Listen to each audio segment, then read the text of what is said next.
Let's get started. Yesterday, we spent a lot of time talking about phonetics and how it relates to the English language. And I actually even went over the vowel quadrilateral and went through the 19 vowel-like sounds found in English.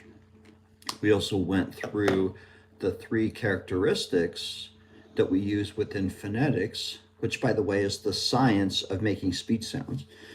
So we take the three characteristics of defining non-vowels or consonants through place, manner of articulation, and then voicing, whether or not we use our vocal cords.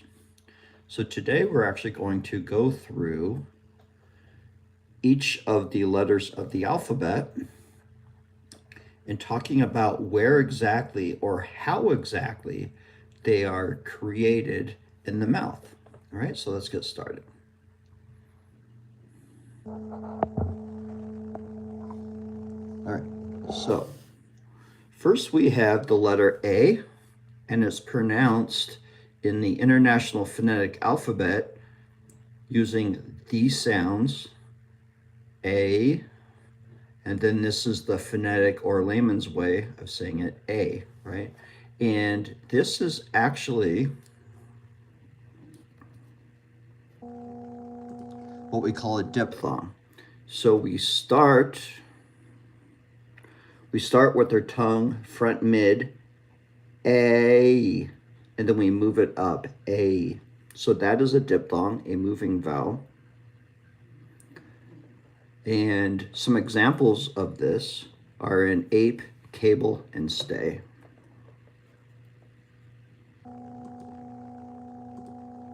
Next we have B, right?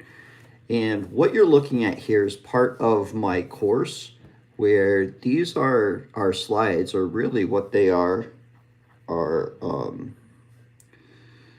flashcards to help you study. So we have the actual letter, how you say it in the phonetic alphabet. Whenever you see these slashes, this means these are sounds. So this is the B sound, and then this is a vowel. This is the E sound, as in B. So on the second part here, you can see that we have the letter up to the left. Here is the actual sound that this makes, B, right? So it's bilabial, both lips, B, B. It's a bilabial stop. And remember yesterday when we talked about manner of articulation, we talked about how a stop is where obviously the air stops in your mouth at someplace, either with lips or maybe with your tongue somewhere, and then that air is released. That's a stop, and this bilabial stop is actually voiced. So we do actually engage our vocal cords here. So B, B, B, as in B, right? So B, cable, bib, these are all examples of that sound in different parts of the different words. Next we have C. Now C, I think, is extremely interesting, and the reason why is because it is what I call, and this isn't in phonetics, this is my own personal teaching, is that the English alphabet has three what I call fake letters. And how I define a fake letter is that the letter doesn't make a sound that has a unique symbol within the International Phonetic Alphabet, or IPA. All right, so when we go here, it's a fake letter. There's no unique symbol. So it actually produces other sounds from other symbols, such as the S in rice, the K in cap, or if we add an H to it, we get the CH, the ch, right? And so in this case, we're not going to go through and share the place, manner, and voicing for these, since it's fake. Instead, we share these things when we go over these symbols. All right. So next is D. D is what we call an alveolar stop, and it's voiced. And so again, the alveolar ridge is right behind our front top teeth. So when we put our tongue behind our teeth, that's alveolar. And it's a stop again, and we actually voice it. So it's d, as in dim, or did, or daddy. All right. Next we have our second vowel. And this one is not a diphthong. Instead, it's our high front vowel that is way up near the, as high up and tense in the upper mouth up front as it can be, as in tree, beach, sheet, leaf, all kinds of things here. So that's the E sound. And next we go to F. So F is what we call a labial dental. So again, when we talk about non-vowels, we always describe them with three things. Where, so what's the place, the manner, so how, and then the voicing. Are we engaging our vocal cords or not? All right. And so with an F, we're using our bottom lip, our top tooth. We're creating that friction where the air is moving through, and it's unvoiced. So f, as in face, differ, and leaf.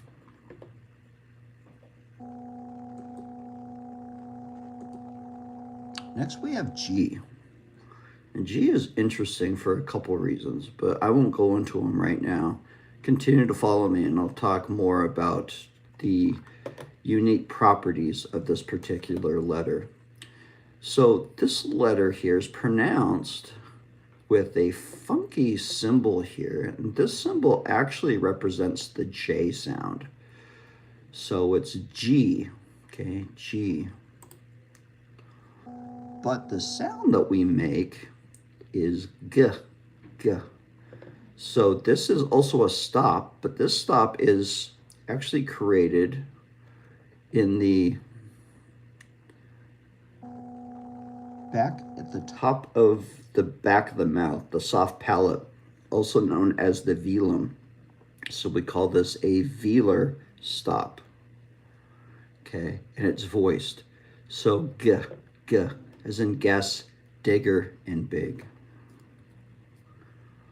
H, so we have that diphthong as in A, and then you haven't seen this yet. This is an interesting sound. This is actually the CH sound. So it's ch. So H is how we pronounce it. And this one is produced at the glottis back here. So it's what's known as a glottal fricative. So the air comes up through our lungs. It's unvoiced, so we don't voice it at all. We don't turn on our vocal cords. And it goes out. So it's like breathing heavy. That is the sound of the H, right? As in ham, ahead, and behind. However, when you combine the H with certain other letters like the C, the S, or the T, it actually creates new sounds and different sounds that we'll go over probably tomorrow. Next, we have the third letter that represents vowels in the English language, and that's I. And I is another diphthong where we start with our tongue at the bottom here, and that goes up to the E. So I, as in ice, bright, and by.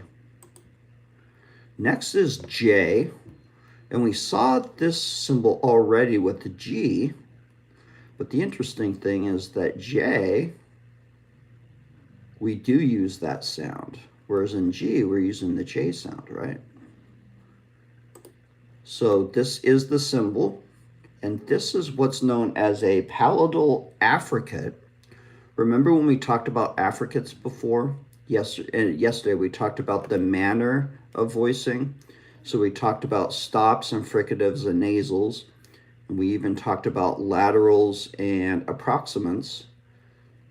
And then we have what's called an affricate, which is a combination of a stop and a fricative. And this is a combination. So we have the D that we already learned about. This is the alveolar stop. And then we have this symbol here. This is zh sound that we'll learn later. But I'll teach it right here. Zh is the voiced counterpart of the sh sound. So if you have ever been in a library and someone shushes you, that sh is unvoiced. But when you start to hum, when you sh, it turns into that ZH sound. The zh, all right? And that is this right here. So when you add a D to that zh, you get j. So this is the palatal affricate that's voiced, and jam, judge, and batch. All right.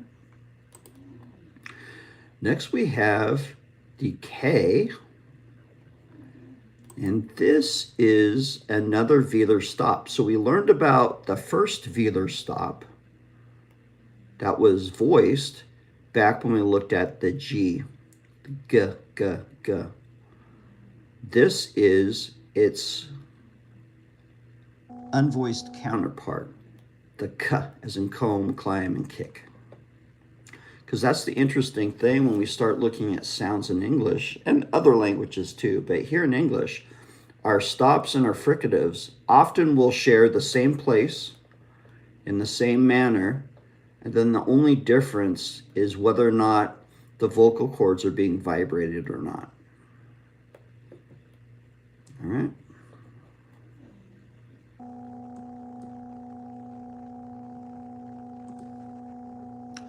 L is what we call an alveolar lateral, where the air is actually, it's voice, but the air is going around the tongue. As in la la la la, or la la la la, right? This is voiced. And now we come to our first nasal. So this is also bilabial, but it's nasal, and all nasals are voiced. So when we say nasal as the manner of articulation, we're saying that the air is vibrated in our vocal cords, and it's not going through our mouth. It's being forced up through our nasal cavity and out of our nose. And this one, the lips are, or excuse me, the nasal is created in the lips. And when you make that sound, you can actually feel it tickling, vibrating. That's from the vibration of the vocal cords. So as in map, slumber, and bomb here, right? Map, slumber, and bomb. And then right next to it is another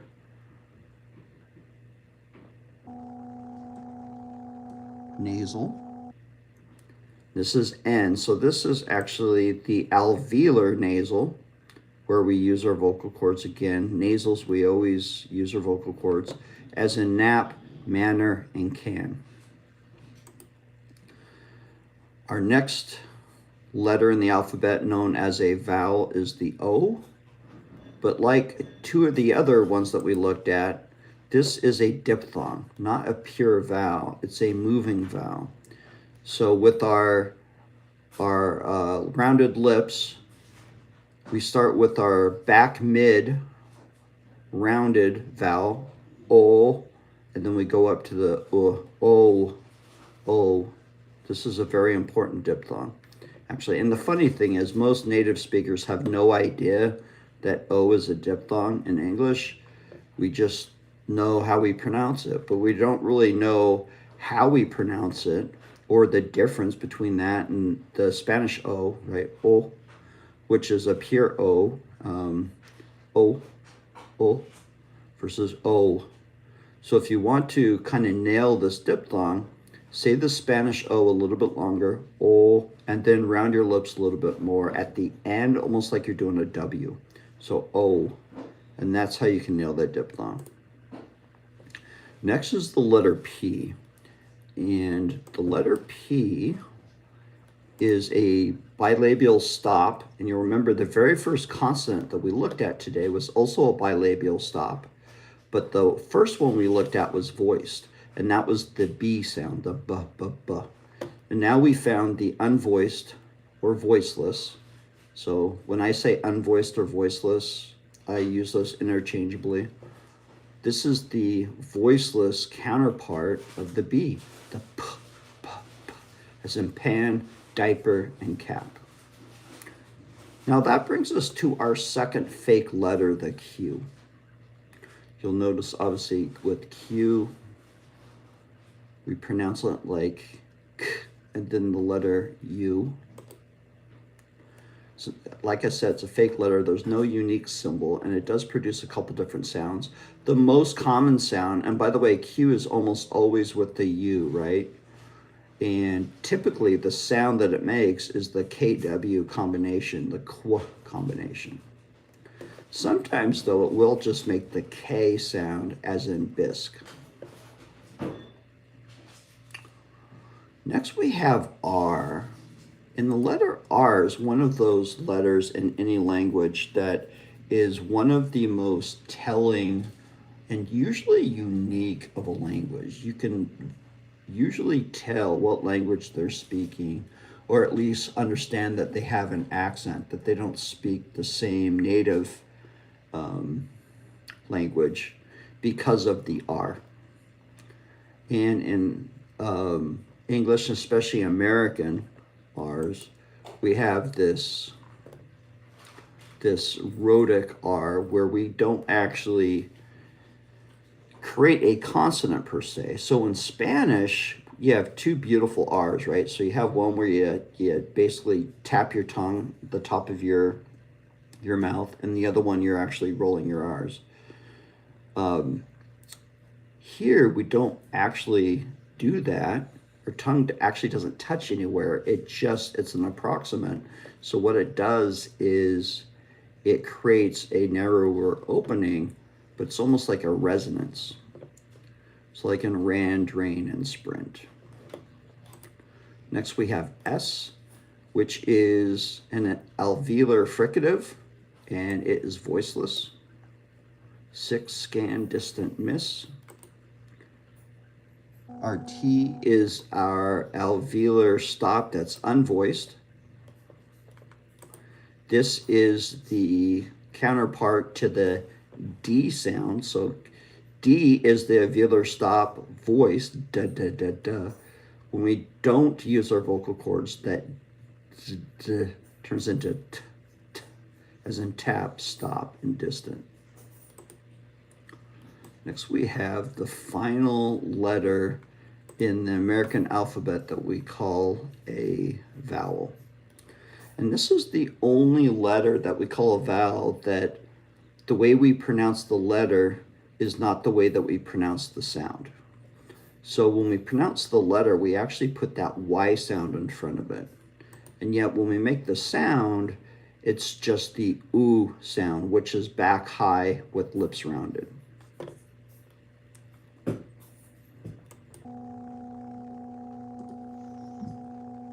V is the counterpart to F. It's a labial dental fricative. So we have our bottom lip, top tooth, the air is flowing through. So the unvoiced is the F, and then when we start humming while making the F sound, we turn that into the V sound, V, right? Like in van, seven, and solve. Van, seven, and solve.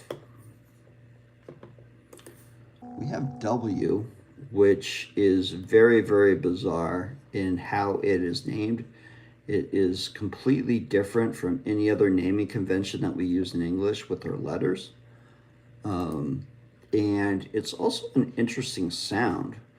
So it's an approximate, meaning that we're not really touching anything. What we're doing is we're making and it's not a fricative. What we're doing is just making some changes in the resonance in our mouth through our tongue. So we are rounding our lips. This is a labial velar. So we're rounding our lips, and our tongue is up near the the top back of our mouth, the soft palate, and then it's voice. Woo, woo, woo.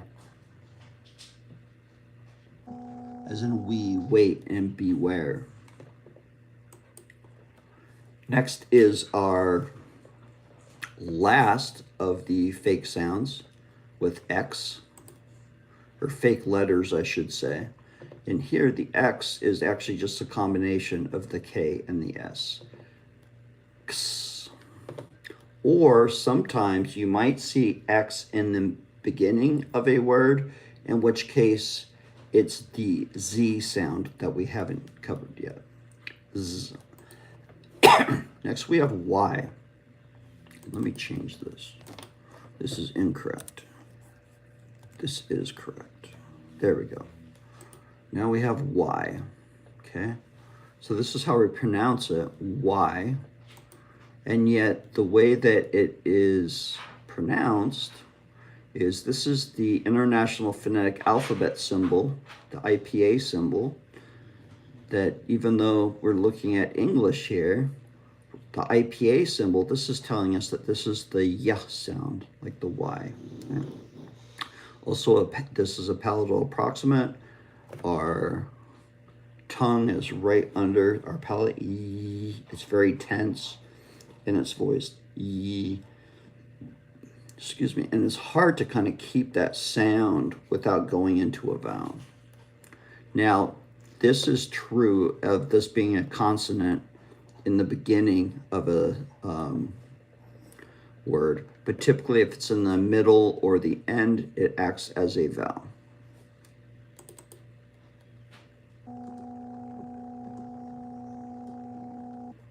And then finally we have Z. Z is the final letter, but not the final sound. This is an alveolar fricative that's voiced. So this is the counterpart to the S. So like zoo, busy, and buzz. So with the S, our tongue is behind our teeth. The teeth are open just a little bit, and we're moving air through, and it's just air coming up. It's unvoiced. It's acoustic air. So it's like we're a hissing snake. Right? Well, the Z is just the voiced version of that. So what happens is if we have our snake, and then if we start to hum, we turn that snake into a buzzing bee, a buzzing bumblebee.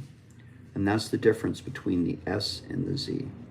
So we went through all of the letters in the English alphabet today. Hope you enjoyed that. And tomorrow we'll finish off the English sounds with going through the sounds in English that have their own IPA or International Phonetic Alphabet symbols, but not as one letter actually represents those. So we're going to look at some of the different combinations. So like the SH and the CH and those. So thanks for joining. Have a great day.